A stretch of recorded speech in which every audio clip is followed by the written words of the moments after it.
Momento de conversar ahora con Oscar Stark, que está cumpliendo función de asesoramiento en todo lo que tiene que ver con el tema de transporte público en estos momentos en el Ministerio de Obras Públicas y Comunicaciones. Oscar, ¿cómo está? Muy bien, muchas gracias por la oportunidad. Un saludo a la audiencia. Un placer estar acá.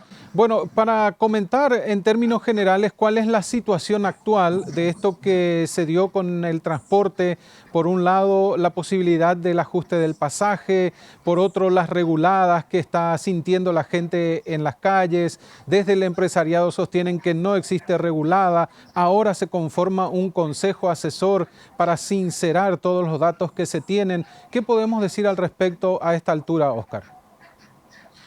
Básicamente, el 16 de marzo se creó por decreto del Poder Ejecutivo el Consejo Asesor de Tarifa Pública de Transporte Metropolitano, que tiene como misión hacer una revisión, análisis y evaluación de la estructura tarifaria que se utiliza actualmente, ¿verdad? Ujú. Y con una herramienta muy importante que tenemos, que es el tema del billetaje electrónico, ¿verdad? O sea, el Sí. billetaje electrónico nos da la posibilidad de saber exactamente cuántos pasajeros se están transportando cada día y no tener que trabajar más ya en base a estimaciones, ¿verdad? Ujú. Entonces, a partir de ahí, con esta herramienta y en una coyuntura en que el sector transporte está muy afectada también por la crisis generada por la pandemia, ¿verdad? Como todos los sectores, el sector transporte también está afectado por un lado por la crisis generada por la pandemia y por otro lado por el impacto que tiene la suba del precio del petróleo, que impacta en el gasoil y en el costo de prestar el servicio de transporte público, ¿verdad? Entonces, en este consejo asesor están representadas todas las instituciones relacionadas al transporte público o a la tarifa o a la economía en general. Está el Ministerio de Hacienda a través del Viceministerio de Economía, está el Ministerio de Industria a través del Viceministerio de Comercio, está el Ministerio de Obras Públicas, obviamente a través del Viceministerio de Transporte, la SEDECO, la Secretaría de Defensa del Consumidor y la Secretaría Técnica de Planificación, ¿verdad? Entonces, es por parte del gobierno y por parte del sector privado, todos los gremios del transporte público metropolitano, ¿verdad? Que representan a los empresarios del transporte público metropolitano. Entonces, de alguna manera es tratar de ver todos juntos cómo se puede mejorar o sincerar la planilla ya con datos exactos y no con datos estimados que se hacían en base a relevamientos, encuestas, que inclusive en algunos casos tienen varios años, ¿verdad? Y a Ujú. partir de ahí ver de tener una tarifa más justa y también, por otro lado, ver qué se puede hacer para mejorar la eficiencia del transporte público de manera que el costo también sea menor, digamos, en la Sí. prestación del servicio. Ahora, un sinceramiento de datos, como está mencionando Oscar, al final podría implicar un aumento del pasaje. No, no, ahora aumento del pasaje no va a haber en este momento, pero el impacto es por los dos lados, digamos, Ujú. ¿verdad? Por un lado, tenemos más o menos actualmente unos 500.000 viajes por día. La estimación era de 1.100.000 viajes por día, ¿verdad? Y Ujú. se está pagando subsidio en base a 1.100.000 viajes por día, ¿verdad? Por otro lado, al tener menos pasajeros, el costo por pasajero es mayor, ¿verdad? O sea, si uno se pone a calcular cuánto cuesta el transporte público, muchos de los gastos se generan, se suban o no se suban los pasajeros, ¿verdad? O sea, cuando Sí. un colectivo redondo, el costo de transportar 5 pasajeros o 500 pasajeros es el mismo, sin embargo hay que dividir entre la cantidad de pasajeros transportados, entonces a menor cantidad de pasajeros transportados, mayor es el costo, ¿verdad? Y Ujú. eso hace que le pegue por los dos lados a la tarifa este hecho de que haya mucho menos, están siendo transportados mucho menos pasajeros de lo que es nuestra estimación, pero por otro lado hace que el subsidio estemos pagando por una cantidad mayor, ¿verdad? Pero un análisis, la idea es hacer un abordaje a través de, primero,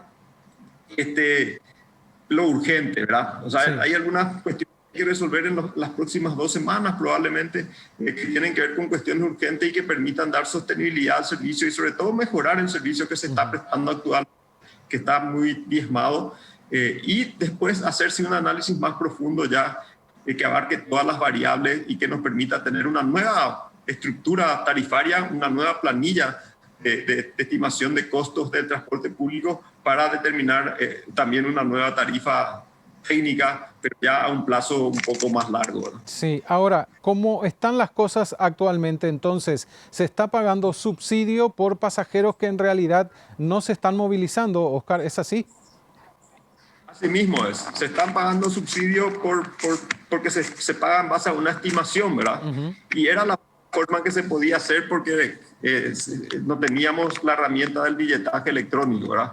Pero actualmente ya tenemos esa herramienta y eso nos arroja un número diferente, claro que en una situación también diferente, ¿verdad? O sea, la pandemia afecta a la movilidad de la gente se utiliza menos el transporte público, se queda más en su casa y Sí. cuando sale en general usar el transporte público, eso hace que este número no sea el de una situación normal. Pero de cualquier manera nos da la posibilidad de generar un incentivo al pagarle al transportista solamente cuando transporta pasajeros, ¿verdad? O sea, si el transportista va a cobrar el subsidio solamente cuando transporta pasajeros, porque ahí se le va a validar su tarjeta y nosotros sabemos cuando se valida esa tarjeta, hay un incentivo mayor para que el transportista saque sus buses, ¿verdad? Que no tiene ahora un sistema que se hace en base a estimaciones. Ahora, ¿se analiza también dentro del Consejo esta opción presentada de poder trasladar el subsidio al pasajero? ¿El sistema de billetaje también podría permitir eso a través de la tarjeta, Oscar? Sí, totalmente, totalmente. ¿Qué es lo que va a pasar en cualquier caso, verdad? Sea cual el método o la solución tecnológica que se encuentre, ahora que sabemos cuáles son los pasajeros, el derecho del transportista se genera cuando viaja el pasajero. Entonces, cada vez que un pasajero valida su tarjeta en un bus, ahí se genera el derecho. O sea, él tiene el poder, digamos, su tarjeta de generar el derecho de que se le pague el subsidio al transportista, ya sea que esto suceda a través de la tecnología, de que se transfiera a su tarjeta o no, o se pague directamente, como que se le paga al transportista por orden del pasajero y esa orden se da en el momento de validar la tarjeta. En su momento se analizó, incluso se habilitó, Oscar, el transporte alternativo a través de buses del sistema de transporte escolar, de otro tipo de unidades también. ¿Esta fue la única solución y lo que se encontró más rápido como para paliar las reguladas del servicio tradicional? ¿Es lo óptimo o esto es totalmente provisorio, como incluso figura en el decreto que habilita esto? Esto es provisorio y es una solución que también apoya, digamos, al sector de los transportes escolares que están actualmente sin actividad, ¿verdad? O que tienen una actividad.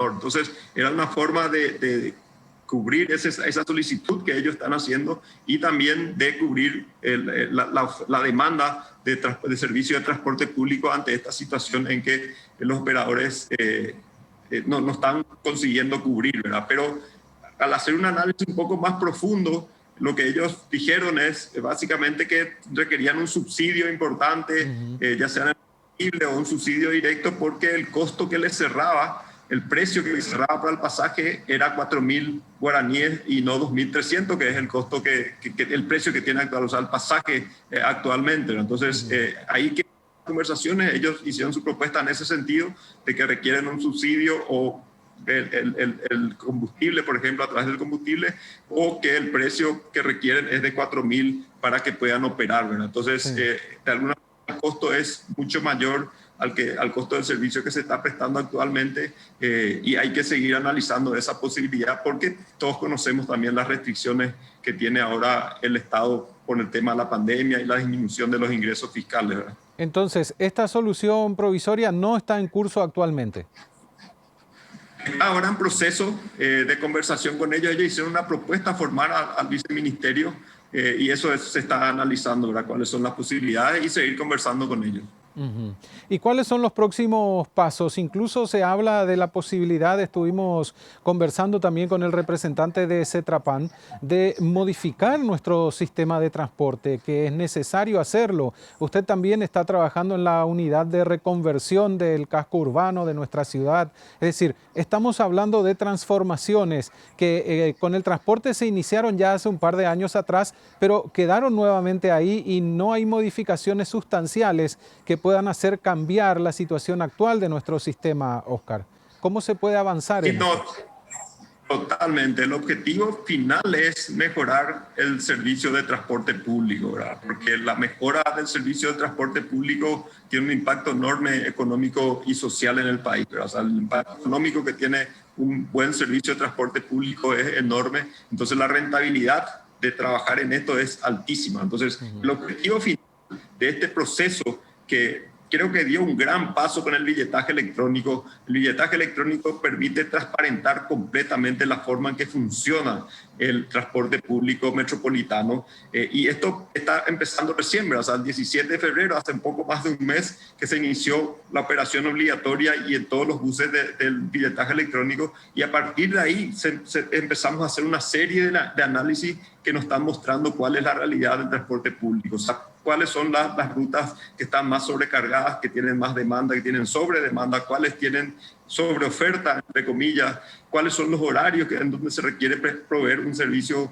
mejor o más servicio. Y todo eso va a generar finalmente un diagnóstico que nos permita hacer la reforma de todo el sector para tener un mejor servicio de transporte público. O sea, realmente eso que se dio con el billetaje electrónico, que es algo de lo que se viene hablando hace más de 15 años, sí, y que finalmente se pudo concretar ahora hace un mes en forma completa, es enorme y nos da una cantidad enorme también de posibilidades para mejorar nuestro transporte, hacer políticas públicas que mejoren el transporte público. Y el usuario se adapta a esto porque un par de años atrás, con la aparición de las unidades con aire acondicionado, se pagó por ese servicio diferencial sin queja, es decir, el usuario aceptó. Ahora, con el billetaje electrónico también, algunos dicen, bueno, no hay otras opciones, pero el usuario se adaptó al billetaje electrónico.